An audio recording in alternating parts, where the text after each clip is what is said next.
नमस्कार दोस्तों, युक्ति आईएएस में आपका हार्दिक स्वागत है। आज है 9 जून और आज हम बात करेंगे आज के महत्वपूर्ण डीएनए के टॉपिक पे। आगे बढ़ने से पहले जैसे मैं रोज़ कहता हूं कि हमारे यूट्यूब चैनल को सब्सक्राइब कीजिए, लाइक कीजिए, शेयर कीजिए, कमेंट कीजिए और कोई भी महत्वपूर्ण सुझाव देना हो तो आप देने के लिए स्वतंत्र हैं। व्हाट्सअप का लिंक है, टेलीग्राम का लिंक है, फेसबुक ग्रुप का लिंक है, डिस्क्रिप्शन बॉक्स के नीचे लिंक दिया होता है। आप लिंक पे जाएँ, क्लिक करें और डायरेक्ट संस्थान से आप जुड़ जाएंगे। दूसरा, आप लोग को एक और इन्फॉर्मेशन देना था कि जो टेस्ट सीरीज एक यूपीएससी का प्रीलिम्स का अभी 4 महीना बचा हुआ है, तो शायद कल आप लोगों को पूरा डिटेल दे दिया गया है कि कैसे कैसे टेस्ट का शेड्यूल दे दिया गया है। जिन लोगों को टेस्ट ज्वाइन करना हो वो दिए गए संपर्क सूत्र से संपर्क करें। ये संपर्क सूत्र दिया है, मतलब कॉन्टैक्ट नंबर दिया गया है, तो इस नंबर पे आप लोग कॉन्टैक्ट करके अपना क्वेरी को दूर कर सकते हैं।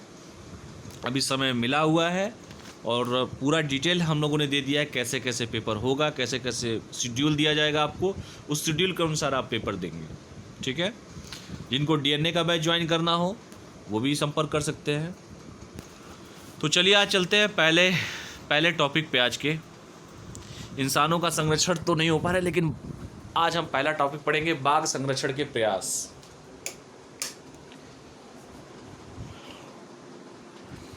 वन, पर्यावरण एवं जलवायु परिवर्तन मंत्रालय द्वारा जारी स्पष्टीकरण के अनुसार बीते कुछ वर्षों में राष्ट्रीय बाघ संरक्षण प्राधिकरण, जिसे नेशनल टाइगर कंजर्वेशन अथॉरिटी कहते हैं, के प्रयासों के फलस्वरूप देश में बाघ संरक्षण की दिशा में वांछित कार्य किया गया है।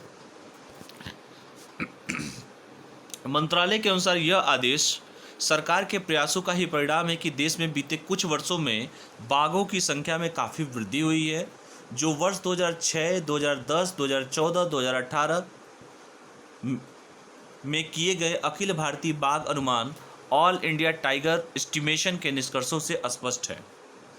यह सभी परिणाम बाघों की 6% वार्षिक वृद्धि दर ग्रोथ रेट दर्शाते हैं, जो कि भारतीय संदर्भ में विभिन्न कारणों से होने वाले बाघों के नुकसान की कमी को पूर्ण करने के लिए पर्याप्त है। वर्ष 2012 से 2019 तक की अवधि के मध्य आंकड़ों पर गौर किया जाए तो ज्ञात होता है कि देश में प्रतिवर्ष बाघों की औसत मृत्यु दर लगभग 94 रही है। ठीक है। तो ये बाघों के बारे में पूरा बताया गया, संरक्षण के जो जो प्रयास किए गए हैं, और आप लोग हमें कमेंट करके कौन मंत्री है उन मंत्री का नाम बताइएगा। ठीक है। अब देखते हैं कि भारत में वर्तमान क्या स्थिति है बाघों की। अखिल भारतीय बाघ अनुमान 2018 के अनुसार वर्ष 2018 में भारत में बाघों की संख्या बढ़कर 2967 हो गई है। यह भारत के लिए ऐतिहासिक उपलब्धि थी, क्योंकि भारत ने बाघों की संख्या को दोगुना करने के लक्ष्य को 4 वर्ष पूर्व ही प्राप्त कर लिया है। आंकड़ों के अनुसार मध्य प्रदेश में बाघों की संख्या सबसे अधिक 526 पाई गई है। इसके बाद कर्नाटक में 524, उत्तराखंड में इनकी संख्या 442 है। और ये यूपी पीसीएस में कई बार पूछा जा चुका है क्वेश्चन कि सबसे ज़्यादा बाघ कहाँ पाए जाते हैं। तो इस बार का देख लीजिए, आंकड़ों के अनुसार मध्य प्रदेश में बाघों की संख्या 526 है। इसके बाद कर्नाटक में 524 है, उत्तराखंड में 442 थी। वन, पर्यावरण एवं जलवायु परिवर्तन मंत्रालय द्वारा दी गई जानकारी के अनुसार वर्ष 2019 में देश भर में बाघों की मृत्यु के 85 प्रत्यक्ष मामले सामने आए और 81 मामलों में मरने की पुष्टि उनके अंगों के मिलने के आधार पर की गई, जबकि इससे पहले 2018 के दौरान बाघों की मृत्यु के 100 मामले, वर्ष 2017 में 115 मामले और 2016 में बाघों की मृत्यु के 122 मामले सामने आए थे। ठीक है। तो ये रहा कि भारत में बाघों की वर्तमान स्थिति है। अखिल भारतीय बाघ अनुमान 2018 के अनुसार 3 टाइगर रिजर्व, जिसमें बक्सा नहीं है, बुक्सा है, पश्चिम बंगाल, डम्फा है, मिजोरम और पलामू झारखंड में बाघों के अनुपस्थिति दर्ज की गई है। ठीक है। तो कौन सा टाइगर रिजर्व कहाँ पे है ये भी इंपॉर्टेंट है जानना आप लोगों को। तो ये जो लिखा है बक्सा नहीं है, बुक्सा है, पश्चिम बंगाल, डम्फा, मिजोरम और पलामू झारखंड में बाघों की अनुपस्थिति दर्ज की गई है। भारत में बाघ जनगणना देख लेते हैं। देश में प्रत्येक 4 वर्ष में राष्ट्रीय बाघ संरक्षण प्राधिकरण एनटीसीए द्वारा पूरे भारत में बाघों की जनगणना की जाती है। इस प्रकार का आयोजन सर्वप्रथम वर्ष 2006 में किया गया था। ठीक है। अब हम बात करते हैं प्रोजेक्ट टाइगर। यूपीएससी में और स्टेट पीसीएस में लगातार ये सारे क्वेश्चन जितने भी तक बताए पूछते हैं, हमेशा क्वेश्चन आता है। प्रीवियस ईयर का क्वेश्चन पेपर देख लीजिएगा आप लोग। तो हम बात करते हैं प्रोजेक्ट टाइगर के बारे में। शिकार और प्राकृतिक निवास स्थान के नुकसान के कारण 1970 के दशक में भारत में 2000 से भी कम बाघ शेष बचे थे। वर्ष 1973 में भारत सरकार ने बाघ को भारत का राष्ट्रीय पशु घोषित किया और प्रोजेक्ट टाइगर नाम से एक संरक्षण योजना शुरू की, जिसके तहत बाघों के शिकार पर प्रतिबंध लगा दिया गया। प्रोजेक्ट टाइगर पर्यावरण, वन एवं जलवायु परिवर्तन मंत्रालय की एक सतत केंद्र प्रायोजित योजना है जो बाघ संरक्षण के लिए केंद्रीय सहायता प्रदान करती है। वर्तमान में प्रोजेक्ट टाइगर के तहत संरक्षित टाइगर रिजर्व की संख्या 50 हो गई है। हालांकि ये टाइगर रिजर्व आकार में अपेक्षाकृत काफ़ी छोटे हैं। अब हम बात करते हैं राष्ट्रीय संरक्षण प्राधिकरण। इसी से रिलेटेड सारा डेटा दिया गया है और सभी एक दूसरे से जुड़े होते हैं और सब जानना आपको जरूरी है। राष्ट्रीय बाघ संरक्षण प्राधिकरण (NTCA) पर्यावरण, वन एवं जलवायु परिवर्तन मंत्रालय के तहत एक वैधानिक निकाय है, स्टैट्यूटरी बॉडी है। राष्ट्रीय बाघ संरक्षण प्राधिकरण की स्थापना वर्ष 2006 में वन्यजीव संरक्षण अधिनियम 1972 के प्रावधानों में संशोधन में की गई थी। यही कई बार पूछा जा चुका है। 1972 का जो डिटेल बताया गया है, 2006 अधिनियम, संरक्षण अधिनियम 1972 के प्रावधानों में संशोधन की गई है। प्राधिकरण की पहली बैठक जैसे नवंबर 2006 में हुई थी। यह राष्ट्रीय बाघ संरक्षण प्राधिकरण के प्रयासों का ही परिणाम है कि देश में विलुप्त होते बाघों की संख्या में उल्लेखनीय वृद्धि हुई है।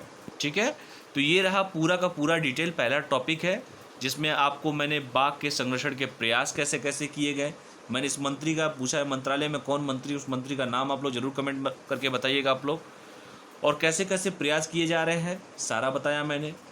2006-2010 जैसे कि हर 4 साल पे होता है, यही बताने की यहाँ पे कोशिश किया जा रहा है। कितने प्रतिशत वृद्धि हुई है ये भी बताया गया है। 2012 और 2019 की अवधि के बीच में कैसे कैसे क्या है ये भी बताया गया है। भारत में बाघों की वर्तमान स्थिति क्या है ये भी बताया गया है आपको। सबसे ज़्यादा कहाँ पाए जाते हैं, उसके बाद कहाँ पाए जाते हैं, उसका कम से कम 3-4 तो आप लोग को जानकारी होनी ही चाहिए।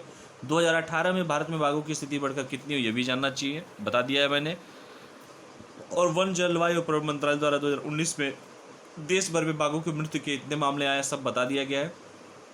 तो इसको भी आराम से आप लोग देख लीजिएगा इसको। और अखिल भारतीय बाघ के अनुमान कैसे कैसे कहाँ पे अनुपस्थिति दर्ज की गई है ये भी बता दिया गया है आप लोग को। भारत में बाघ जनगणना कैसे होती है सब बता दिया गया है। सर्वप्रथम कब किया गया ये भी बताया गया है। प्रोजेक्ट टाइगर का भी बता दिया गया है, कैसे कैसे स्टार्ट हुआ था, कैसे कैसे कैसे है, कौन सा एक्ट है, कैसे क्या है, सब बता दिया गया है। ठीक है, कितनी रह गई ये भी बता दिया है मैंने। राष्ट्रीय संरक्षण प्राधिकरण (NTCA) के बारे में पूरा डिटेल बता दिया गया कि एक स्टैट्यूटरी बॉडी है, वैधानिक निकाय है, और किस संरक्षण अधिनियम और कैसे किया गया ये भी बताया गया है। कब शुरुआत की गई, कब पहली बैठक की गई ये भी बता दिया गया है। तो आप लोग आराम से सारे को टॉपिक को आप लोग आराम से देख लीजिएगा। ठीक है, अब हम चलते हैं दूसरे टॉपिक पे। पर्यावरण प्रदर्शन सूचकांक एनवायरमेंट परफॉर्मेंस इंडेक्स 2020 येल विश्वविद्यालय द्वारा जारी किए गए जाने वाले पर्यावरण प्रदर्शन सूचकांक एनवायरमेंट परफॉर्मेंस इंडेक्स (EPI) में भारत 180 देशों में 168वें स्थान पर रहा है। पर्यावरण प्रदर्शन सूचकांक येल विश्वविद्यालय के centre for environmental law and policy तथा कोलंबिया विश्वविद्यालय के centre for international earth science information network की संयुक्त पहल है। EPI को विश्व आर्थिक मंच वर्ल्ड इकोनॉमिक फोरम के सहयोग द्वारा तैयार किया जाता है। वर्ल्ड इकोनॉमिक फोरम के बारे में कई बार पढ़ाया हूँ, 2-3 दिन पहले ही पढ़ाया था, पढ़ लीजिएगा वहाँ से। पर्यावरण प्रदर्शन सूचकांक विश्व के विभिन्न देशों की सतत स्थिति का आकलन विभिन्न प्रदर्शन आंकड़ों के आधार पर करता है। भारत का प्रदर्शन देख लेते हैं।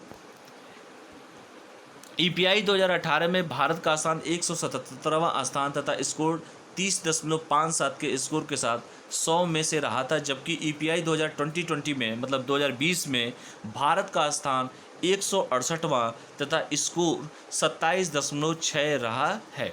ठीक है, तो ये दोनों का दोनों डिटेल देख लीजिएगा, कंपेयर कर लीजिएगा। यहाँ पे एक नोट लिखा हुआ है, इंपॉर्टेंट है। भारत केवल 11 देशों बुरुंडी, हैती, चाड, सोलोमन द्वीप, Madagascar, Guinea, Cote d' Ivoire, Sierra Leone, Afghanistan, Myanmar, Liberia से बेहतर स्थिति में है। जब जाहिर सी बात है 180 देशों में ही देखना है तो आप 168वां स्थान इस बार है, तो 12 ही तो रहेंगे, तो देख लीजिए होंगे 11-12 देश जो भी है, बुरुंडी, हैती, चाड, सोलोमन द्वीप, Madagascar, Guinea, Cote d' Ivoire, Sierra Leone, Afghanistan, Myanmar, Liberia और से बेहतर स्थिति में है। ठीक है, तो हमें और बेहतर स्थिति करना है, ये डिटेल आप लोग पूरा देख लीजिएगा। ठीक है, अब हम बात करते हैं अफगानिस्तान को छोड़कर सभी दक्षिणी एशियाई देश ईपीआई रैंकिंग में भारत से आगे हैं। ये भी जानने की बात है कि अफगानिस्तान को छोड़कर सभी दक्षिणी एशियाई देश ईपीआई रैंकिंग में भारत से आगे हैं। अब हम बात करते हैं कि रिपोर्ट का महत्व क्या है। हर चीज़ का एक महत्व होता है। ईपीआई संकेतक समस्या को निर्धारित करने, लक्ष्य निर्धारित करने, रुझानों को ट्रैक करने, परिणामों को समझने तथा सर्वोत्तम नीतियों के निर्माण में मदद करता है। ईपीआई संयुक्त राष्ट्र सतत विकास लक्ष्यों सस्टेनेबल डेवलपमेंट गोल को पूरा करने की दिशा में आवश्यक नीति निर्माण में सहायक होता है। ईपीआई रैंकिंग ये समझने में मदद करता है कि कौन से देश पर्यावरणीय चुनौतियों का प्रबंधन बेहतर तरीके से कर रहे हैं।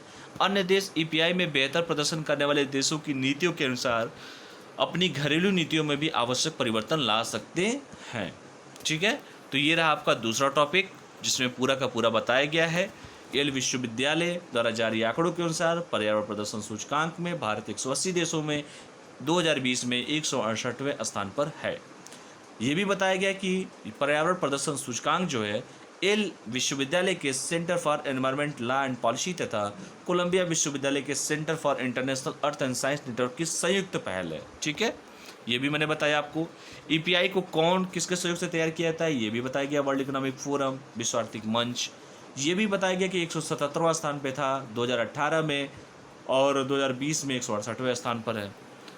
और ये भी बताया गया कि भारत से केवल 11 देश, भारत सिर्फ 11 देशों से ही आगे है। जब 180 में, जैसे मैंने बताया कि 168वें स्थान पर है, तो जाहिर सी बात है कि सिर्फ लास्ट से अगर काउंट किया जाए तो सारे देश से आगे है। अफगानिस्तान को छोड़कर सभी दक्षिणी एशियाई देश ईपीआई में रैंकिंग में भारत से आगे है। रिपोर्ट का महत्व भी मैंने बता दिया है, आराम से इसको पढ़ लीजिएगा। तीसरा टॉपिक है विश्व खाद्य सुरक्षा दिवस। प्रत्येक वर्ष 7 जून को विश्व भर में विश्व खाद्य सुरक्षा दिवस वर्ल्ड फूड सेफ्टी डे मनाया जाता है। इस दिवस का आयोजन मुख्य उद्देश्य सुरक्षित खाद्य मानकों को बनाए रखने के बारे में जागरूकता पैदा करना और खाद्य जनित बीमारियों के कारण होने वाली मौतों को कम करना है। 7 जून 2019 को पहली बार विश्व खाद्य सुरक्षा दिवस वर्ल्ड फूड सेफ्टी डे मनाया गया था, जिसे संयुक्त राष्ट्र महासभा द्वारा दिसंबर 2018 में खाद्य और कृषि संगठन FAO Food and Agriculture Organisation के सहयोग से अपनाया गया था। विश्व स्वास्थ्य संगठन के मुताबिक दूषित खाद्य या बैक्टीरिया युक्त खाद्य से प्रत्येक वर्ष 10 में से 1 व्यक्ति बीमार होता है। विश्व भर की जनसंख्या के अनुसार देखा जाए तो यह संख्या 60 करोड़ से भी अधिक हो सकती है। ठीक है, तो ये देख लीजिएगा आप लोग।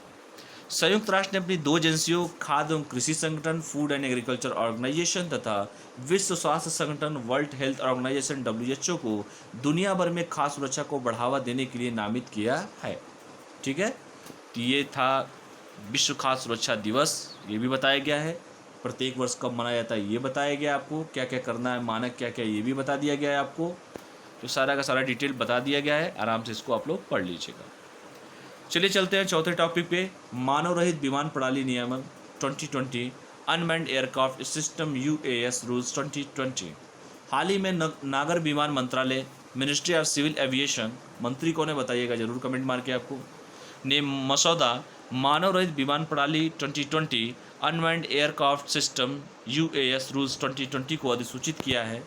केंद्र सरकार द्वारा मानव रहित विमान के उत्पादन, आयात, व्यापार, स्वामित्व और संचालन को विनियमित करने हेतु नियम अधिसूचित किया गया है।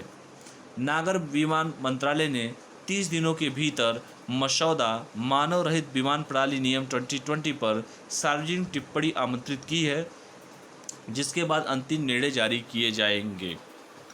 ठीक है, अब बात करते हैं कि क्या ड्रॉप किया गया, ये ड्रॉप के बारे में बात कर लेते हैं, मसौदा नियम के बारे में बात कर लेते हैं।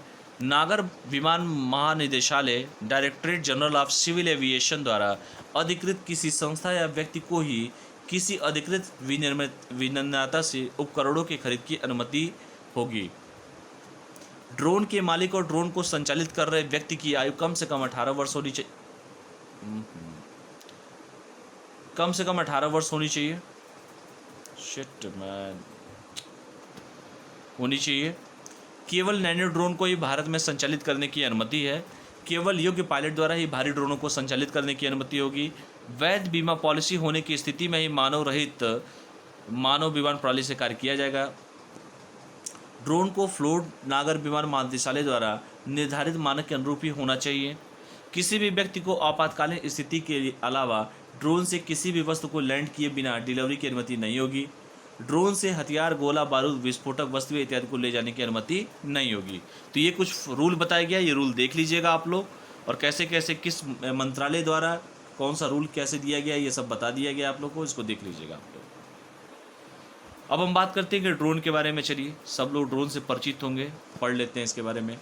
ड्रोन एक प्रकार का फ्लाइंग रोबोट होता है जिसे मनुष्यों द्वारा नियंत्रित किया जाता है। इसकी खोज मनुष्यों ने अपने दैनिक कार्यों के संपादन के लिए की थी, परंतु वर्तमान में इसका प्रयोग खुफिया जानकारी प्राप्त करने के लिए हेतु काफ़ी व्यापक स्तर पर किया जा रहा है। ड्रोन को मानव रहित विमान, अनमैन्ड एरियल व्हीकल UAV भी कहा जाता है। ड्रोन के प्रकार: पहला, नैनो ड्रोन, वे ड्रोन जिसका वजन 250 ग्राम तक होता है। सूक्ष्म ड्रोन, वे ड्रोन जिनका वजन 250 ग्राम से अधिक लेकिन 200 किलोग्राम से कम होता है। तीसरा है लघु ड्रोन, वे ड्रोन जिनका वजन 200 किलोग्राम से अधिक लेकिन 25 किलोग्राम से कम होता है। चौथा है मध्यम ड्रोन, वे ड्रोन जिनका वजन 25 किलोग्राम से अधिक लेकिन 150 किलोग्राम से कम होता है। और पांचवा है विशाल ड्रोन, वे ड्रोन जिनका वजन 150 किलोग्राम से अधिक होता है। ठीक है, तो टोटल 5 तरह के ड्रोन बताए गए हैं। पाँचों का प्रकार और कितने किलोग्राम से कितने किलोग्राम के बीच में लाई करते हैं ये देख लीजिएगा आप लोग। अब हम बात करते हैं ड्रोन के इस्तेमाल के लाभ क्या हैं। हर चीज़ का एक लाभ होता है, प्लस भी होता है तो माइनस भी होता है। ड्रोन आधुनिक युग की तकनीक का एक नया आयाम है जिसे आसानी से किसी भी व्यक्ति द्वारा नियंत्रित किया जा सकता है। ड्रोन उन स्थानों पर भी आसानी से पहुंच सकता है जहां जाना इंसानों के लिए अपेक्षाकृत मुश्किल होता है या पूर्णतः असंभव होता है। अतः ड्रोन की यह विशेषता उसे आपदा प्रबंधन में प्रयोग करने के लिए भी एक अच्छा विकल्प बनाती है। ड्रोन प्रयोग का सबसे बड़ा फायदा यह है कि इसमें न केवल लागत में कमी आती है बल्कि समय की भी काफ़ी बचत होती है, क्योंकि इसे सामान्यतः ट्रैफिक अवरोध का सामना नहीं करना पड़ता। साथ ही इसके प्रयोग से कंपनियों की श्रम लागत भी कम हो जाती है। ठीक है, अब नुकसान देख लेते हैं। ड्रोन एक मशीन है और अन्य मशीनों की तरह इस पर भी यही खतरा बना रहता है कि इसे आसानी से हैक किया जा सकता है। हैकर आसानी से इसका नियंत्रण प्रणाली अर्थात कंट्रोल सिस्टम पर हमला कर ड्रोन को नुकसान पहुंचा सकता है एवं गोपनीय जानकारियां प्राप्त कर सकता है। यदि ड्रोन जैसी तकनीक असामाजिक या आपराधिक तत्व जो है के पास पहुंच जाती है तो वो काफ़ी खतरनाक साबित हो सकती है, क्योंकि ड्रोन के सहारे न सिर्फ जासूसी की जा सकती है बल्कि आवश्यकता पड़ने पर इसके सहारे हमला भी किया जा सकता है। इसके अतिरिक्त ड्रोन के उड़ान भरते समय पक्षियों से टकराने का भी खतरा रहता है। ठीक है, तो इसके पॉजिटिव भी हैं तो नेगेटिव इम्पैक्ट भी है। नेगेटिव इम्पैक्ट भी बता दिया गया कि खास करके असामाजिक और आपराधिक तत्वों के पास अगर पहुंच जाती है तो काफ़ी खतरनाक साबित हो सकती है, क्योंकि ड्रोन के सहारे न सिर्फ जासूसी की जा सकती है बल्कि आवश्यकता पड़ने पर इसके सहारे हमला भी किया जा सकता है। और इसके अतिरिक्त ड्रोन के उड़ान भरते समय पक्षियों से टकराने का भी खतरा रहता है। तो ये रहे आज के महत्वपूर्ण DNA। आशा करता हूँ कि आप लोग को समझ में आया होगा। एक बार मैं इसको फिर से रिव्यू दे देता हूँ। मैंने बाघ के प्रयास पूरा पढ़ाया डिटेल आप लोगों को। मंत्री जी का नाम जरूर बताइएगा, मुझे मंत्रियों से बहुत प्यार है। भारत में बाघ की स्थिति क्या है ये भी बताइएगा आप लोग, पढ़ लीजिएगा आप लोग। जनगणना बताया गया, प्रोजेक्ट टाइगर बताया गया आप लोगों को, राष्ट्रीय बाघ संरक्षण प्राधिकरण बताया गया। ठीक है, पर्यावरण प्रदर्शन सूचकांक बताया गया, रिपोर्ट का महत्व भी बता दिया गया, कैसे इस BPI का महत्व है। विश्व खाद्य सुरक्षा दिवस बता दिया गया। कम से कम ये तो याद रखिएगा 7 जून क्या होता है। वैलेंटाइन डे तो सबको पता है, 7 जून बहुत कम लोगों को पता होगा। मानव रहित विमान प्रणाली नियम 2020 क्या है ये बता दिया गया आप लोगों को। मसौदा ड्राफ्ट कौन कौन सा है ये बता दिया गया पूरा डिटेल लाभ। ड्रोन का महत्व क्या है, ड्रोन क्या है ये बताया गया आप लोगों को। कितने प्रकार के होते हैं, नैनो ड्रोन, सूक्ष्म ड्रोन, लघु ड्रोन, मध्यम ड्रोन, विशाल ड्रोन, कितने से कितने किलोग्राम इनकी वजन होती है ये भी बताया गया। 5 तरह के ड्रोन के प्रकार देख लीजिए आप लोग। ड्रोन के इस्तेमाल के क्या लाभ हैं ये भी देख लीजिए, और क्या हानि भी है ये भी मैंने आपको दिखा दिया। ठीक है, तो आशा करता हूँ कि आप लोग को DNA पूरा समझ में आया होगा। आराम से इसको पढ़िएगा, बहुत मेहनत से बनाया जाता है इस DNA को। तो चलिए मिलते हैं 8:30 बजे। टेस्ट देने के लिए आप लोग तैयार रहिएगा। तब तक आप लोग पढ़ाई कीजिए, स्वस्थ रहिए, मस्त रहिए और पढ़ाई करते रहिए। जय हिंद।